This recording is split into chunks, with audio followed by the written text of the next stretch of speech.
A VPN, short for Virtual Private Network, is a privacy protection tool that is quickly becoming a must-have. But why do you need a VPN, and how does it work in the first place? A VPN helps your data travel through the internet safely, without big companies or cybercriminals being able to spy on your online activities. Also, a VPN swaps the real location of your device with a new one. This way, you can virtually travel to any country around the globe. So, who can benefit from a VPN?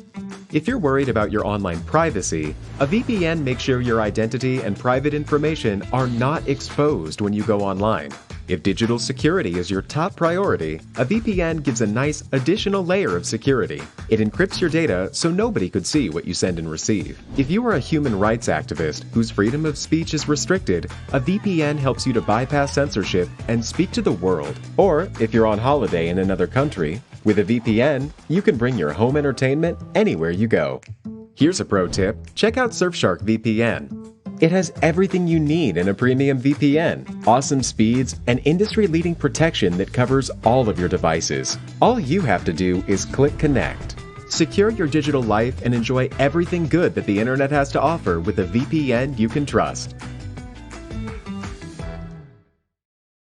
Click link in the description and get 81% discount for your first order. Buying and setting up your supplies. Pick canvases with a weight of 8 to 10 Oz 230 to 280 G per 1 yard 0.91 m. A heavier weight indicates a better quality canvas. Look at the back of the canvas. The darker it is, the better the canvas. The weight is determined by thread density, which also affects the texture.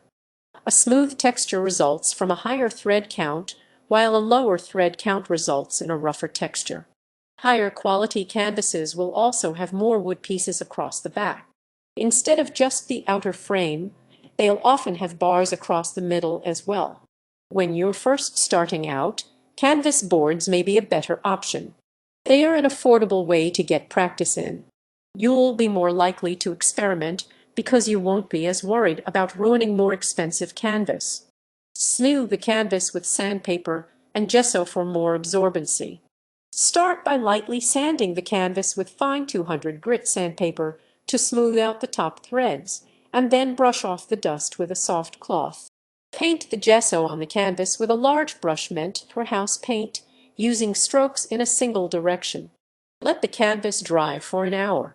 If the gesso goes off the edges, use a smaller brush to pull it back on the canvas. If you want to add another layer of gesso, lightly sand down the canvas with a fine sandpaper, then wipe off any dust. Paint another layer in the opposite direction. You can repeat these steps as desired, sanding between each layer. Gesso is a primer for canvas used for acrylics. While most store-bought canvas is primed already, if you want a smoother effect, you can apply more yourself. If you purchase pre-primed canvas, buy the kind intended for acrylics. Purchase a variety of brushes made for acrylics. To complete a painting, you'll need a base coat brush that is about 2 inches 5.1 cm or so, angled brushes, a 1 inch 2.5 cm flat or bright brush, and round brushes in various sizes. As an easy way to get what you need, choose a variety pack of paint brushes that are of decent quality.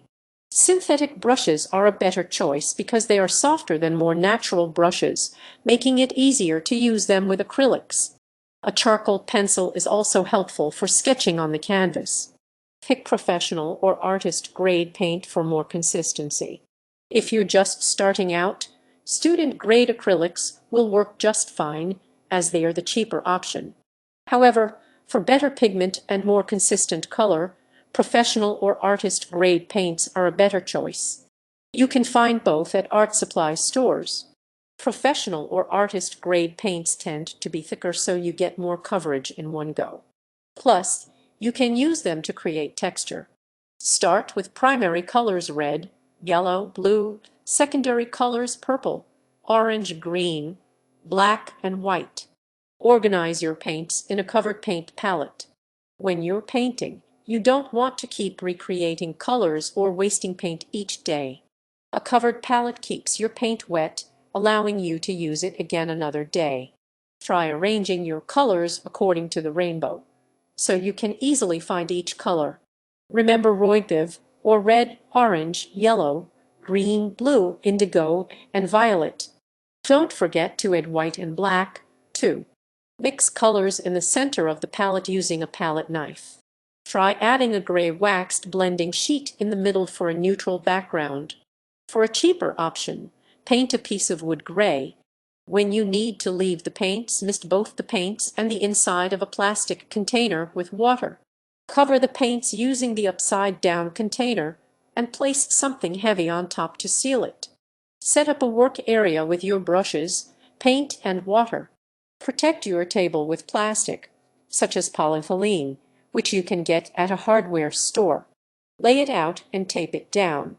Have a small bucket of water nearby to clean out your paint brushes. Pick out just what you want to use each day, including your paints and brushes. If you don't want to buy polyethylene, use trash bags or newspapers. Creating designs.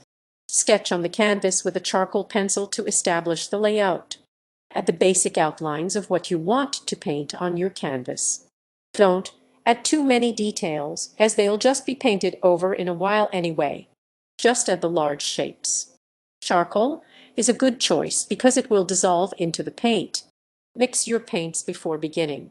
If you want, you can just start with red, yellow, blue, and white. Place the red, yellow, and blue paints in 3 small dabs to form the corners of a triangle. Mix the primaries together to create secondary colors, filling in the triangle. For instance, move a little red over to the middle of the triangle side and move a little blue to the same spot. Mix them together to make purple. Yellow and red make orange, while blue and yellow make green.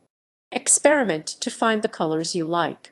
For instance, you might want to mix a lot of blue with a little yellow for a bluish green. You can use a brush or a palette knife to mix paints.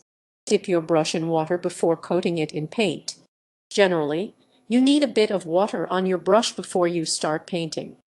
However, you don't want too much, so dab it on a paper towel before dipping it in the paint. To change colors, rinse out your brush in a cup of water. Dab off the water so you don't end up with watery paint running down your canvas. Lightly dry the brush between colors. Fill in the background with a 2-inch 5.1 cm base coat brush. These brushes are wide, often 2 inches 5.1 cm or so. After you dip the brush in water, apply paint to the bottom half of the bristles and use broad strokes to fill in the background.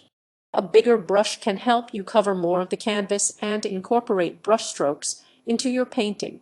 You can also use a bigger brush to make the large shapes of what you're painting, which gives the painting fluidity. For instance, if you're painting a flower on a background, fill in the background with a large brush. Paint the petals and any other big section of color with a medium to large paintbrush. Use an angled brush for moving between heavy and fine lines. An angled brush is a wide brush that goes down to a fine tip. Angle it towards the wide edge and you get a wide line. Angle it up towards the tip and you get a fine line. Try a brush that's 0.5 inches, 1.3 cm across for most lines. Change the angle of the tip as you're painting a stroke to move from a wide line to a fine line or vice versa. Try a round brush for finer lines. When you are adding in detail, pick a small round brush. Round brush, round brush, round brush, round brush, round brush, round brush, round brush. A #8 brush will do broader lines, while a #0 will fill in very small details.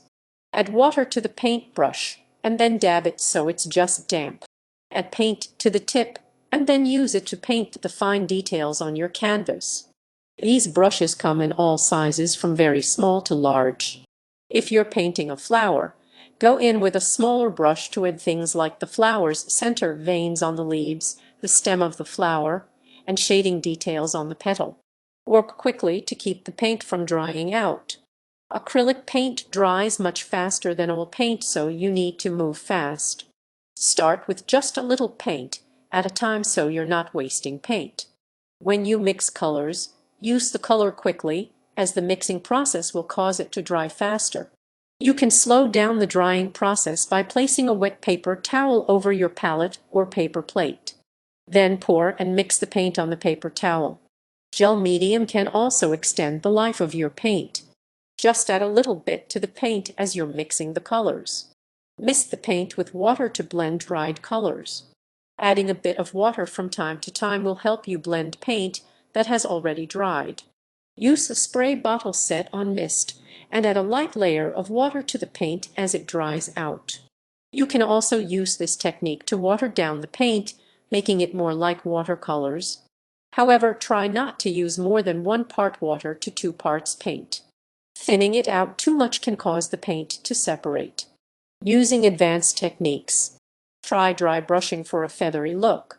Dry brushing is a technique you can use with any brush where you start with a completely dry brush. Dry brush. Add a little paint to the very end of the brush and wipe off any extra. Run the tip of the brush over the canvas lightly, which creates a feathery look. The key to this stroke is to not get too much paint on your brush. Use a fan brush to create multiple lines at once.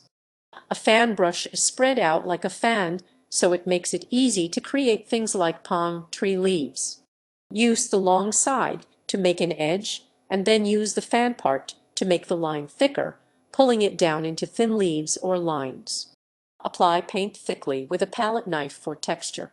This technique is called impasto.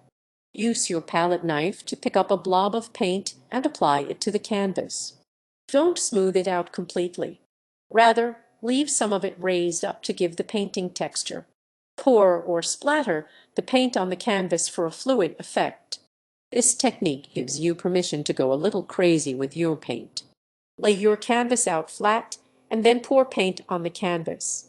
You can use a cup, the tube it came in, or a paint brush to drip it. For a splattering effect, hit the brush against your hand, letting the paint splatter on the canvas. For this technique, thin your paint with 1 part water to 2 parts paint. Add interesting textures with household items.